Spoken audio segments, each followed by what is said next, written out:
ನಿಮ್ಮ ಪಕ್ಕದ ಮನೆಯಿಂದಲ್ಲ ಅಣ್ಣ ಅವನು. ಅಣ್ಣ ಸರಿ ಇಲ್ಲ ಅಣ್ಣ ಅವನು. ಗಲೀಜ್ ನನ್ನ ಮಗ ಕಾರಣ. ಸರಿಯಿಲ್ಲ ಅಂತೀನಿ ಅಣ್ಣ. ನಿಮ್ಮ ಪಕ್ಕದ ಮನೆಯಿಂದ ಅಣ್ಣ ಸೈಕೋ ನನ್ನ ಮಗ ಕಾರಣ, ನನ್ನ ಮಗ ಕಾರಣ. ಸರಿಯಿಲ್ಲ ಕಾರಣ ಅವನು. ಅಯ್ಯೋ ಇವನು ಸರಿಯಿಲ್ಲ ಅಂತಾರೆ. ನಾನು ಬೇರೆ ಮದುವೆದಾಗಿದ್ದೀನಿ. ಒಂದು ಕೆಲಸ ಮಾಡೋಣ ಅಣ್ಣ, ಬರೋಣ ಇಲ್ಲಿ ಅಣ್ಣ, ನೀನು ಬರೋಣ ಇಲ್ಲಿ. ಏನೋ ಅಣ್ಣ ಇವನೇನೋ ಸರಿಯಿಲ್ಲ ಅಂತಿದ್ದಿಲ್ಲಣ್ಣ, ಎದ್ರಿಗೆ ನಿಲ್ಸೀನಿ. ಅದೇನು ಸರಿಯಿಲ್ಲ ಅಂತ ಹೇಳೋಣ, ಅವ್ನು ಸರಿ ಮಾಡ್ಕೊಂತಾನೆ. ಅಣ್ಣ ಇವನೇನೋ ಸರಿಯಿಲ್ಲ ಅಂತಿದ್ದಿಲ್ಲಣ್ಣ, ಕಚಡ ನನ್ನ ಮಗ, ಲುಚ್ಚ ನನ್ನ ಮಗ ಅಂತಿದ್ದಿಲ್ಲಣ್ಣ. ಹೇಳಣ್ಣ ಸರಿ ಮಾಡ್ಕೊಂತಾನೆ. ಅಯ್ಯೋ ಅಣ್ಣ ಇವ್ನು ನಮ್ಮಿಬ್ರು ಮಧ್ಯೆ ತೊಂದಾಗ್ತಾನೆ ಕಾರಣ. ಅಣ್ಣ ನಾವೇನು ಒಂದೇ ಇಲ್ಲ ಕಾರಣ. ಅಣ್ಣ ನೀನು ಅಂದ್ರೆ ನನ್ನ ದೇವ್ರಲ್ಲ ಅಣ್ಣ, ನೀನು ತಮ್ಮ ಅಲ್ವೇಣ ಅಣ್ಣ, ನೀನು ಅಣ್ಣ ಅಲ್ವೇಣ. ಅಯ್ಯೋ ಬರೀ ಡೌಗಳು ಎದ್ರಿಗೆ ಬಂದು ಹೇಳಕ್ಕೆ ಯಾವನಿಗೂ ಮೀಟ್ರಿಲ್ಲ ಅಂತೀನಿ. ಎಲ್ಲ ಹಿಂದೆ ಮುಂದೆ ಮಾತಾಡೋಂಥದ್ದು ಏನೈತಿ? ಇವ್ನು ಸರಿ ಇಲ್ಲ ಅಂತೀರಾ, ಅವ್ನು ಸರಿ ಇಲ್ಲ ಅಂತೀರಾ. ಆದರೆ ಎದ್ರಿಗೆ ಬಂದು ಸರಿ ಮಾಡ್ಕೊಳ್ರಿ ಅಂತ ಹೇಳೋಕ್ಕೆ ಯಾವನಿಗೂ ಮೀಟ್ರಿಲ್ಲ. ಅಲ್ಲ ಏನು ಮಾಡ್ತೀರಾ ಅಂತ. ಅಣ್ಣ ಇವರು ನಮ್ಮ ತಾಲೂಕಿನ ಎಮ್ ಎಲ್ ಎ ಅಣ್ಣ ನಮಸ್ತೆ ಅಣ್ಣ ಪಡೆ ಕುಡಿತೀಕೋಣ ಅಣ್ಣ, ಜೈ ಅಂತಿಕೊಳ್ಳೋಣ. ಕಾಚಡ ನನ್ನ ಮಗ ಇವನು ನಮ್ಮ ತಾಲೂಕಿನ ಎಮ್ ಎಲ್ ಎ. ಈ ಚೌಟ್ರಿ ಮಾಡಿರೋದು ನಮ್ಮ ದುಡ್ಡಗೆ ಅಂತೀನಿ. ಅವ್ರ ಮಕ್ಳಿಗೊಂದು ಅಪಾರ್ಟ್ಮೆಂಟ್ ಮಾಡಿಕೊಟ್ಟ, ಅದು ನನ್ನ ದುಡ್ಡಗೆ ಅಂತೀನಿ. ಏಸ್ಗೆ ಬಿದ್ದಿರೋದು ತಿನ್ನ ನನ್ನ ಮಕ್ಕಳು, ಸರಿಯಿಲ್ಲ ಅಂತೀನಿ. ಅಲ್ಲಣ್ಣ ಇದನ್ನು ಡೈರೆಕ್ಟಾಗಿ ಹೇಳಿದಿದ್ರೆ ಅವ್ರು ಯಾವತ್ತೋ ಕಂಟ್ರೋಲಿಂಗ್ ಆಗಾರಲ್ಲಣ್ಣ. ಇದನ್ನು ಹೇಳಿದಿದ್ರೆ ಅವ್ರು ಸರಿಯಾಗಾರಲ್ಲಣ್ಣ. ಅವ್ನು ಬಂದಾಗ ಜೈ ಅಂದರೆ ಅವ್ನು ಮಾಡಬಾರ್ದು ಮಾಡ್ತಾನೆ ಅಲ್ವೇಣ. ಬರೀ ಡೌಗಳು ಅಣ್ಣ. ಅದೇನದು ಬರೀ ಡೌಗಳು ಡವ್ ಅಂದ್ರೆ ಏನಣ್ಣ?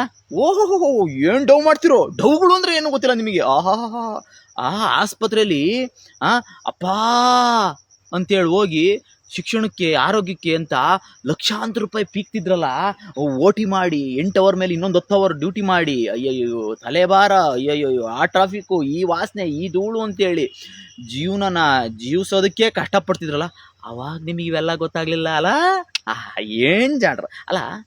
ಆದ್ರೂ ಅಣ್ಣ ಇದೆಲ್ಲ ಮಾಡೋದಕ್ಕೆ ಕಾರ್ಯ ಹಂಗ ಇದೆ, ನ್ಯಾಯ ಹಂಗಿದೆ, ಶಾಸಕ ಹಂಗ ಇದೆ, ಪತ್ರಿಕೋದ್ಯಮ ಹಂಗ ಇದೆ ಅಣ್ಣ. ಇವರೆಲ್ಲ ತಿಳಿಸ್ಬೇಕಣ್ಣ ಜನಗಳನ್ನ. ಇದನ್ನೆಲ್ಲ ತಿಳಿಸಿದ್ರೆ ಅವ್ರು ಮಾಡ್ಬೋದಿತ್ತಲ್ಲ, ನಾವ್ಯಾಕೆ ಮಾಡೋದು? ಓಹೋ ಪಾಪ ಅವ್ರು ಮಾತ್ರ ಮಾಡಬೇಕು. ನಿಂದೊಂದು ಮೊಬೈಲ್ ಐತಿ, ಮೊಬೈಲಾಗ ಒಂದು ಸ್ಟೇಟಸ್ ಹಾಕೊಂಡ್ರೆ 100 ಜನ ನೋಡ್ತಾರೆ, ಫೇಸ್ಬುಕ್ಗೆ ಹಾಕೊಂಡ್ರೆ 1000 ಜನ ನೋಡ್ತಾರೆ, ಯೂಟ್ಯೂಬ್ಗೆ ಹಾಕೊಂಡ್ರೆ ಇನ್ನೆಷ್ಟೋ ಜನ ನೋಡ್ತಾರೆ. ಇದನ್ನು ಮಾಡ್ರಿ ಅಂದರೆ ಸಭ್ಯ ಶಂಡರು ನಾವೆಲ್ಲರ. ಅಣ್ಣ ನಮಗೆ ಹೆಂಡ್ತಿ ಮಕ್ಳಿದಾರಣ್ಣ. ನನಗೆ ಇರಳೆ ಒಬ್ಳು ಹೆಂಡ್ತಿ ಕಣೋ ಅಣ್ಣ. ಒಂದೊಂದು ಡಜನ್ ಮಕ್ಳು ಮಾಡ್ಕೊಂಡಿರ್ತೀವಿ, ಅವ್ರನ್ನೆಲ್ಲ ಸಾಕ್ಬೇಕು, ಸಲಹಬೇಕು, ಅವರೆಲ್ಲ ತೊಳಿಬೇಕು. ಏನು ಕಮ್ಮಿ ಕೆಲಸ ಅಣ್ಣ, ಆಗಲ್ ಕಣ. ನಮಗೆ ನಮ್ದು ಯಾವ್ದು 1000 ರಿಸ್ಕ್ ಇರ್ತಾವ ಸ್ವಾಮಿ. ನೀನೇನೋ ಹೇಳ್ಬಿಡ್ತೀಯಾ? ಬರೀ ಡೌಗಳು ಅಲ್ಲ. ನಿಮ್ಮಂಗೆಯ ಎಲ್ಲರೂ ಭಗತ್ ಸಿಂಗು, ಸುಭಾಷ್ ಚಂದ್ರ ಬೋಸು, ಕ್ರಾಂತಿಕಾರಿಗಳು, ಮಂದಗಾಮಿಗಳು, ತೀವ್ರಗಾಮಿಗಳು, ಮಹಾತ್ಮರು ಎಲ್ಲರೂ ಕೂಡ ಆ ಸಂವಿಧಾನ ಇನ್ನೊಂದು ಮತ್ತೊಂದು ಬರಿದಂಗೆ ಅವರೂ ನಿಮ್ಮಂಗೆ ಆರಾಮಾಗಿ ಈ ದೇಶದಾಗ ಇದ್ದಿದ್ರೆ, ಅವ್ರ ಪೀಳಿಗೆನಾರು ಮುಂದುವರ್ಕೊಂಡು ಬೆಳೆದಿದ್ರೆ, ಒಳ್ಳೆ ತಳಿಗಳಾರು ಬೆಳ್ಕೊಂಡು ದೇಶನಾರು ಸಮೃದ್ಧಿ ಆಗಿರ್ತಿದ್ದು. ಇತ್ಲಾಗ ನಿಮ್ಮ ತಳಿಗಳು ಬೆಳೆದಿದ್ದೋ ಇತ್ಲ ಕಳೆನೂ ಅಲ್ಲ, ಇತ್ಲ ಕೊಳೆನೂ ಅಲ್ಲ, ಇತ್ಲ ಪೈರು ಅಲ್ಲ. ಅಣ್ಣ ಏನಣ್ಣ ಅದೇನೋ ಭಗತ್ ಸಿಂಗು, ಸುಭಾಷ್ ಚಂದ್ರ ಬೋಸ್, ಕ್ರಾಂತಿಕಾರಿ ಅಂದಿಲ್ಲ, ಅವ್ರು ಯಾರಣ್ಣ? ಒಬ್ಬೊಬ್ಬೊಬ್ಬ ಬರೀ ಡೌಗಳು. ಇವೇನು ನಿಮಗೆ ಗೊತ್ತಾಗೋದಿಲ್ಲ. ಮುಂದಿನ ಸಮಾಜಕ್ಕೆ ಇವ್ರು ಯಾರು ಅಂತಲೂ ಗೊತ್ತಾಗೋದೊಂದೇ ಅಯ್ಯ ಅಪ್ಪ ಸ್ವಾಮಿ. ಅಣ್ಣ ಅಯ್ಯ ಅಪ್ಪ ಸ್ವಾಮಿ ಅಂದ್ರೆ ಅಣ್ಣ ಏನು ಡವ್ ಮಾಡ್ತಿರೋ? ಸಂಕ್ರಾಂತಿ ಶುಭಾಶಯ, ಯುಗಾದಿ ಶುಭಾಶಯ, ಬಕ್ರೀದ್ ಶುಭಾಶಯ, ರಂಜಾನ್ ಶುಭಾಶಯ, ಕ್ರಿಸ್ಮಸ್ ಶುಭಾಶಯ, ಎಲ್ಲ ಶುಭಾಶಯಗಳಿಗೂ ಪೋಸ್ಟರ್ ಹಾಕ್ಬೇಕಾರೆ ಇವ್ರು ಯಾರು ಅಯ್ಯ ಅಪ್ಪ ಅಂತ ಗೊತ್ತಾಗಲಿಲ್ಲ, ಇವ್ರು ಯಾರು ಸ್ವಾಮಿ ಅಂತ ಗೊತ್ತಾಗಲಿಲ್ಲ. ಅಲ್ಲೋಗಿ ಟ್ಯಾಕ್ಸ್ ಮೇಲೆ ಟ್ಯಾಕ್ಸ್ ಪೀಕ್ಬೇಕಾರೆ ಇವ್ರು ಯಾರು ಅಂತ ಗೊತ್ತಾಗಲಿಲ್ಲ, ಎಲ್ಲೋಗಿ ಆಸ್ಪತ್ರೆಗೆ ಪೀಕ್ಬೇಕಾದ್ರೆ ಗೊತ್ತಾಗಲಿಲ್ಲ, ಇಲ್ಲಿ ಶಿಕ್ಷಣ ಕೊಡ್ಬೇಕಾದ್ರೆ ಗೊತ್ತಾಗಲಿಲ್ಲ. ಬರೀ ಡೌಗಳು. ಈ ಸಮಾಜ ನಾನು ಮಾತ್ರ ಮಾಡೋಕ್ಕಾಗುತ್ತೋ? ನನ್ನಿಂದ ಮಾತ್ರ ಸಾಧ್ಯನಾ? ನಾನು ಮಾತ್ರ ಹಾಳು ಮಾಡ್ಬೋದು, ನನ್ನ ಮಂತಂದರೆಲ್ಲ ಹಾಳು ಮಾಡ್ಬೋದು ಈ ಸಮಾಜನ, ನಾನು ಮಾತ್ರ ಉದ್ಧಾರ ಮಾಡೋಕ್ಕಾಗಲ್ಲ. ಅಲ್ಲೆಲ್ಲೆಲ್ಲೆಲ್ಲೆ ನಾನಾರು ಕಶ್ಯಪ ಬ್ರಹ್ಮನ ಮಗ, ನಾನಾರು ಇತಿಗರ್ಭ ಸಂಜಾತ, ನಾನಾರು ಚತುರ್ಮುಖ ಬ್ರಹ್ಮನ ಮಗ, ನಾನಾರು ಸರಿಯಾಗಿ ಓಟ್ ಹಾಕಕ್ಕೆ, ನಾನು ಏನೆಲ್ಲ ಮಾಡ್ಬೋದು, ಮಾಡೋಕ್ಕಾಗಲ್ಲ ಬಡೆತವು. ಅವ್ರು ಮಾಡ್ಬೇಕು, ಅವ್ರು ಮಾಧ್ಯಮದವ್ರು ಅವ್ರು ಮಾಡ್ಬೇಕು. ಆ ಮಾಧ್ಯಮದವ್ರದ್ದು ಹೊಟ್ಟೆಪಾಡು, ನಿಮ್ಮದು ಹೊಟ್ಟೆಪಾಡು, ಒಟ್ರಿ ಎಲ್ರಿಗೂ ಹೊಟ್ಟೆಪಾಡು. ಇಲ್ಲಿ ಬದುಕಕ್ಕೆ ಯೋಚನೆ ಮಾಡಿ ಬದುಕೋಂಥ ಪರಿಸ್ಥಿತಿ. ಹಿಂಗೆ ಆಡ್ತಿರ್ರಿ. ಇರಾಕು ಇಸ್ರೇಲು ಬಾಂಬ್ ಹಾಕ್ಬಾರ್ದು, ಎಲ್ಲರೂ ಬಂದು ದಬಕ್ಕಂತ ಬಿತ್ತು ಅಂದರೆ ಅಯ್ಯೋ ನಾನು ಹಬ್ಬ ಏನು ಮಾಡೋಕ್ಕಾಗುತ್ತೆ, ಕ್ಯಾಚ್ ಹಿಡ್ಕೊಳಕ್ಕಾಗುತ್ತೆ ಬಾಂಬೇನು ಅಂದರೂ ಅಂದಿರ ಅಲ್ಲ. ಸರಿ ಇದನ್ನೆಲ್ಲ ಹೇಳ್ತಿದ್ಯಲ್ಲಣ್ಣ ನೀನು, ನೀನು ಸುಮ್ಮನೆ ಬಿಟ್ಬಿಟ್ಟಾರಾ? ನೀವೇನು 1 ಲಕ್ಷ ವರ್ಷಗಟ್ಟಲೆ ಏನು ಬಾಳ್ತೀರಾ? ಒಂದು 1000 ವರ್ಷಗಳ, ಕೋಟಿ ವರ್ಷಗಟ್ಟಲೆ ಬಾಳ್ತೀರಾ? ನೀವು ಬಾಳೋದು 100 ದಿನ, 200 ದಿನ ಇಷ್ಟೇ. ಇನ್ನು ಮುಂದೆ ಇನ್ನೇನಿಲ್ಲ, ಎಲ್ಲರೂ ಸಾಯ್ತೀವಿ. ವಿಚಾರ ಹೇಳ್ಬೇಕು, ದಾಸರು, ಶರಣರು, ಸಂತರು, ಶ್ರೇಷ್ಠರು ಎಲ್ಲರೂ ಮಾಡಿದ್ದಿದೆ. ವಿಚಾರಗಳನ್ನ ಹೇಳ್ತಾ ಹೋದ್ರು. ಅಲ್ಲ ಆ ಉಪೇಂದ್ರ ಬರ್ಬೇಕಪ್ಪ, ಮಾಡಬೇಕಪ್ಪ, ಏನಾರು ಅವಯ್ಯ ಮಾಡಬೇಕಪ್ಪ. ಆಗಲ್ಲ, ಇಲ್ಲ ಅಂದರೆ ಅವರೆಲ್ಲ ಕಷ್ಟ ಅಂತೀವಿ. ಆ ಉಪೇಂದ್ರ ಆ ಫಿಲಮ್ ಆಗಿ ಹೇಳಿದ್ದು ಈಗ ಅರ್ಥ ಆಗ್ತೈತಿ. ಇದ್ದನ್ನ ಇದ್ದಂಗೆ ಹೇಳಿರಿ, ಸತ್ಯ ಹೇಳಿರಿ, ಆ ರಿವರ್ಸ್ ಸ್ಕ್ರೀನ್ ಪ್ಲೇ ಯಾಕೆ ಮಾಡ್ತಿತ್ತ ಒಯ್ಯ ಅಂತ ಈಗ ಅರ್ಥ ಆಗ್ತೈತಿ. ಅಲ್ಲ ಒಯ್ಯ ಹೇಳಿರೋದು ಇವತ್ತು ನಮಗೆ ಎಫೆಕ್ಟ್ ಆಗ್ತೈತಲ್ಲ, ನನಗೆ ಹೆದರಿಕೆ ಆಗ್ತಿರೋದು ಒಂದೇ, ಆ UI ಸಿನಿಮಾ ಕ್ಲೈಮ್ಯಾಕ್ಸು ಏನಾದರೂ ಆಗ್ಬಿಟ್ರೆ 2 ಪೀಸು ಕತೆ ಏನು ಅಂತ ಬಡಿದವೆ. ಈಗಲೇ ಆಗಿತ್ತು ಅಂತೀನಿ, ನಿಮಗಿನ್ನೂ ಗೊತ್ತಿಲ್ವೇ? ಅಯ್ಯಯ್ಯೋ ಆಯ್ತು ಆಗುತ್ತೆ. ಯಾವಾಗ ನಾವೆಲ್ಲ ಜವಾಬ್ದಾರಿ ತಗೊಂಡಂಗಿದ್ರೆ ಆಗುತ್ತೆ. ನಾವೆಲ್ಲ ಜವಾಬ್ದಾರಿ ತಗೊಬೇಕು, ವಿಚಾರಗಳನ್ನ ಹೇಳ್ಬೇಕು. ವಿಚಾರ ಹೇಳೋಕ್ಕೆ ಯಾರಿಗೂ ಹೆದರ್ಬೇಕಾದ ಅವಶ್ಯಕತೆಗಳಿಲ್ಲ. ಚುನಾವಣಾ ಆಯೋಗ ಸರಿ ಮಾಡ್ತಾ ಇಲ್ಲ ಅಂದರೆ ಸರಿ ಇಲ್ಲ ಅಂತ ಹೇಳ್ರಿ, ತಪ್ಪು ಅಂತ ಹೇಳ್ರಿ. ಇದು ಹೆಂಗಾಗ್ಬಿಡ್ತಿ ಅಂದರೆ ಎಲ್ಲರೂ ಕೂಡ ನುಳುಚ್ಕೊಳಕ್ಕೆ ನೋಡ್ತಾವ್ರೆ, ಸಭ್ಯ ಷಂಡರು ಅಂತಾರೆ ಅವ್ರನ್ನೆಲ್ಲ. ಮಾತ್ರ ಅಣ್ಣ ಬನ್ನಿ ಕೂತ್ಕೊಳ್ಳಿ, ಕಾಪಿ ಟೀ ಬೇಕಾ, ಏನು ಬೇಕು, ಅದು ಬೇಕಾ, ಇದು ಬೇಕಾ? ಬಂದ ಇವನೊಬ್ಬ ಯಾಕಾರೋ ಬಂದು ಒಳೊಳಗೆ ಮಾತು, ಒಳೊಳಗೆ ಕರಪ್ಷನ್ನು, ನಮ್ಮೊಳಗೆ ಬ್ಯಾಡವಾದ ಎಷ್ಟೋ ವಿಷಯಗಳು ಕೂತ್ಕೊಂಡವೆ. ಮೇಲೊಂದು ಒಳಗೊಂದು, ತೊಳುಕೊಂದು ಬಳಕೊಂದು, ಮೇಲು ಶೃಂಗಾರ ಒಳಗೆ ಬಿಡಬಾರ ಅನ್ನಂಗೆ ಏನಯ್ಯ ಇದು. ಮಾಡಬಾರ್ದು ಮಾಡ್ಕೊಂಡು, ಆಡಬಾರ್ದು ಈ ಸಮಾಜ, ಈ ಸೃಷ್ಟಿ, ಪ್ರಕೃತಿಯಲ್ಲಿ ಎಲ್ಲರೂ ಬದುಕೋಷ್ಟೈತಿ.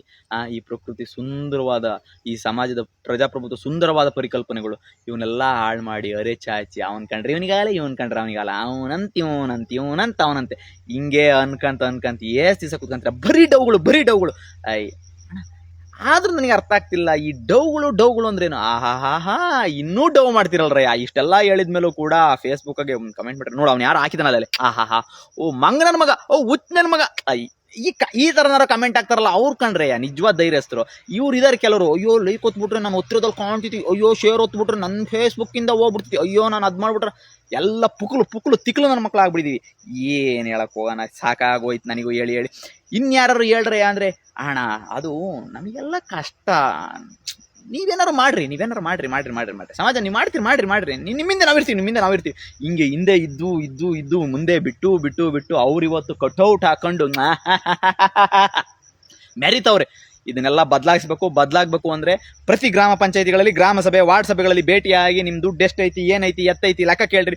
ಲೆಕ್ಕ ಕೇಳಂಗಿದ್ರೆ ನಿಮ್ಮ ಸಾವಿರಾರು ರೂಪಾಯಿ ಹೊಡ್ತಾ ಕಂಡು ಅಣ್ಣ ಒಂಚೂರು ಜಾಸ್ತಿ ಜಮೀನು ತಿಂದ, ತಮ್ಮ ಒಂಚೂರು ಜಾಸ್ತಿ ತಿಂದ ಅಂತೇಳಿ ಗುದ್ದಾಡ್ತೀರ. ನಿಮ್ಮ ಅಡವು ಆಸ್ತಿ ಸಾಮ್ರಾಜ್ಯ ಇಡೀ ಪ್ರಕೃತಿನೇ ವಾಡ್ಕೊಂಡು ತಿನ್ಕೊಂಡು ಹಾಕ್ಕೊಂಡು ತಿಂತವ್ರೆ.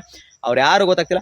ಮುಂದಿನ ದಿನಗಳಲ್ಲಿ ಈ ಭಗತ್ ಸಿಂಗ್, ಸುಭಾಷ್ ಚಂದ್ರ ಬೋಸ್ನು ಬೇಕಾದ್ರೆ ನೀವು ಮರ್ತು ಈ ಕ್ರಾಂತಿಕಾರಿಗಳು, ಮಂದಗಾಮಿಗಳು, ಈ ದೇಶಕ್ಕೆ ಕೊಟ್ಟಂತ ರಕ್ತ ಪಕ್ತ ಎಲ್ಲದನ್ನೂ ಕೂಡ ಮರ್ತು ನೀವು ಆರಾಮಾಗಿ ಯಾರ್ದೋ ಗುಲಾಮರಾಗಿ ಮತ್ತೆ ನಿಮ್ಮ ಮಕ್ಕಳಿಗೋಸ್ಕರ ದುಡಿತೀನಿ, ಕಳ್ಳರ ಮಕ್ಕಳಿಗೋಸ್ಕರ ದುಡಿತೀನಿ ಅಂತೇಳಿ ದುಡ್ಕಂತ ಆ ಸಮಾಜದಲ್ಲಿ ಆ ಮಕ್ಕಳನ್ನು ಇಲ್ಲಿ ಬಿಟ್ಟು ಹೋಗಿ ಅವ್ರು ಈಗಲೇ ಕೇಳಿರಿ ABCD ಬಿಟ್ಟರೆ ಅವ್ರಿಗೆ ಇನ್ನೇನೂ ಗೊತ್ತಿಲ್ಲ. ಅವ್ರು ಇನ್ನೂ ಹೆಂಗಾಗ್ಬೋದು, ಹೆಂಗ್ ಬದುಕ್ಬೋದು ಅಂತ ನೋಡಿರಿ. ಬಾಂಬಿತ್ತೋ ಬಂಕರು, ನಾನೊಂದು ಬಂಕರ್ ಮಾಡಿಟ್ಕಡಿನಪ್ಪ ಅವನ್ನ ಮಟ್ಟಕ್ಕೆ ಹಾಕ್ತಿರ. ಕೊನೆಗೆ ನೀವೆಲ್ಲರೂ ಕೂಡ ಸೇಫ್ ಇಲ್ಲ ಅನ್ನೋ ಕಾರಣಕ್ಕೆ ಈ ವಿಚಾರಗಳನ್ನ ನಿಮ್ಗೆ ತಿಳಿಸ್ತಿದ್ದೀವಿ. ಈಗಲೂ ಕಾಲ ಮಿಂಚಿಲ್ಲ, ಬದಲಾಗ್ರಿ. ಹೆಂಗ್ ಬದಲಾಗೋದು ಏನಿಲ್ಲ ಕಣ್ರಯ್ಯ. ಓಟ್ ಹಾಕ್ಬೇಕಾದ್ರೆ ಒಳ್ಳೆ ವಿಚಾರಗಳನ್ನ ನೋಡ್ರಿ. ಯಾವನ್ ಹೆಂಗಾರೋ ಅರ್ಕಂಡ್ಲಿ, ಯಾರೋ ಸೆಲೆಬ್ರಿಟಿ ಬರ್ತಾನೆ, ಇವತ್ತು ನಾವು ಆಟೋದವರಿಗೆಲ್ಲರಿಗೂ ಇಷ್ಟು ದುಡ್ಡು ಕೊಟ್ಬಿಡ್ತೀನಿ ಅಂತಾನೆ. ಅಷ್ಟು ಅಲ್ಲ, ಅದು ಹೆಂಗ್ ಸಾಧ್ಯ ಅಂತ ಅವನು ಇದೇ ಆಟೋ ಚಾಲಕರಿಗೋ ಇದೇ ಇನ್ಯಾರಿಗೋ ಚುನಾವಣೆ ಬಂದಾಗ ಯಾವುದೋ MP ಎಲೆಕ್ಷನ್ಗೋ ಯಾವುದೋ MLA ಎಲೆಕ್ಷನ್ಗೋ ಅವ್ರ ಪರವಾಗಿ ನಿಂತ್ಕೊಂಡು ಅವ್ರಿಗೆ ಜೈ ಅನ್ಕೊಂಡು ವಿಚಾರಗಳಿಗೆ ಓಟ್ ಹಾಕ್ದಂಗಿದ್ದಾಗ ಈಗ ಬಂದು ದಾನ ಮಾಡ್ತೀನಿ, ಧರ್ಮ ಮಾಡ್ತೀನಿ ಅಂದರೆ ಹೆಂಗೆ ನಂಬ್ತೀರಾ? ಯಾವ ಸೆಲೆಬ್ರಿಟಿಗಳು ಈ ಥರ ಮಾಡ್ತಿದ್ದಾರೆ, ಯಾಕೆ ಮಾಡ್ತಿದ್ದಾರೆ? ಅವ್ರ ಹಿಂದೆ ಇರೋದು ಏನು ಕತೆ? ಸ್ವಲ್ಪ ಅರ್ಥ ಮಾಡ್ಕೊಳ್ರಿ. ಜನ ಬುದ್ಧಿವಂತರಲ್ಲ ಅಂತೇಳಿ ಸರಿಯಾಗಿ ಅರ್ದು ನುಂಗ್ತವ್ರೆ. ನೀವೆಲ್ಲ ಬುದ್ಧಿವಂತರಾದರೆ ಯಾರು ದಾನ ಮಾಡೋದು ಬೇಕಾಗಿಲ್ಲ. ನಿಮ್ಮ ಟ್ಯಾಕ್ಸು ಸಾವಿರಾರು ಕೋಟಿಗಟ್ಟಲೆ ಇದೆ. ಅದನ್ನು ನಿಮ್ಗಳಿಗೆ, ನಿಮ್ಮ ಮಕ್ಕಳಿಗೆ, ಈ ಪ್ರಕೃತಿಗೆ, ಈ ಭವಿಷ್ಯಕ್ಕೆ ಎಲ್ಲರೂ ಸುಖವಾಗಿ ಬದುಕೋದಕ್ಕೆ ಒಂದು ವ್ಯವಸ್ಥೆನ ಮಾಡ್ಕೊಬೋದು. ಸಿಂಪಲ್ ಆಗೈತಿ. ಒಂದು ಓಟು ಬೂತ್ ಒಳಗೆ ಹೋಗಿರ್ತೀರ, ಯಾವ ಬೂತನೂ ಇರಲ್ಲ ಅಲ್ಲಿ. ಇದ್ರೆ ನೀವೇ ಒಂದು ಬೂತ ಓಟ್ ಹಾಕ್ರಿ, ವಿಚಾರಗಳಿಗೆ ಓಟ್ ಹಾಕ್ರಿ. ಸರಿಯಾಗಿ ಕೆಲಸ ಮಾಡ್ದಂಗಿದ್ರೆ ಕೆಳಗೆ ಇಳಿಸ್ತೀನಿ ಹೆದರಿಕೆನ ಹಾಕ್ರಿ. ಹೆದರಿಕೆ ಅಂದ್ರೆ ಏನು ಒಡೆದು ಬಿಡೋದು ಅಂತನಲ್ಲ, ಆ ಥರ ಅಮೆಂಡ್ಮೆಂಟ್ಗಳು ಬರಬೇಕು ಅಂತೇಳಿ ವಾಯ್ಸ್ ರೈಸ್ ಮಾಡ್ರಿ. ಸರಿನ ಸರಿ ಅಂತ ಹೇಳ್ರಿ, ತಪ್ಪುನ ತಪ್ಪು ಅಂತ ಹೇಳ್ರಿ. ಎಲ್ಲಿವರೆಗೂ ನೀವು ಸರಿನ ಸರಿ ಅನ್ನಲ್ಲ, ತಪ್ಪುನ ತಪ್ಪು ಅನ್ನಲ್ಲ, ಅಲ್ಲಿವರೆಗೂ ಕೂಡ ಈ ಭ್ರಷ್ಟಾಚಾರಗಳನ್ನೆಲ್ಲ ಮುಂದುವರಿತಾನೆ ಇರ್ತವೆ. ಬರೀ ಡೌಗಳು ಬರಲ್ಲ, ಬರೀ ಡೌಗಳೇ. ಈ ಅಲ್ಲ ಅಣ್ಣ ಸರ್, ಸೂಪರ್ ಸರ್, ಈ ಸೀನ್ ಸೂಪರ್ ಬಂದಿದೆ, ಇದು ನೆಕ್ಸ್ಟ್ ಸಿನಿಮಾದಲ್ಲಿ ನೆಕ್ಸ್ಟ್ ಈ ಥರ ಮಾಡೋಣ ಸರ್. ಇಲ್ಲಿವರೆಗೂ ನೀವು ಮಾಡಿದ್ದು ವಿಡಿಯೋನಾ ಸರ್, ಸಿನಿಮಾನಾ ಸರ್? ಇದು ಡವ್ವಾ? ಪ್ರಜೆಗಳಿಂದ ಪ್ರಜಾಕೀಯ, ಪ್ರಜೆಗಳಿಗಾಗಿ ಪ್ರಜಾಕೀಯ, ಪ್ರಜೆಗಳಿಗೋಸ್ಕರ ಪ್ರಜಾಕೀಯ, ಮಟ್ಟ ಹಾಕಲು ರಾಜಕೀಯ, ನಮ್ಮಿಂದ ನಮಗಾಗಿ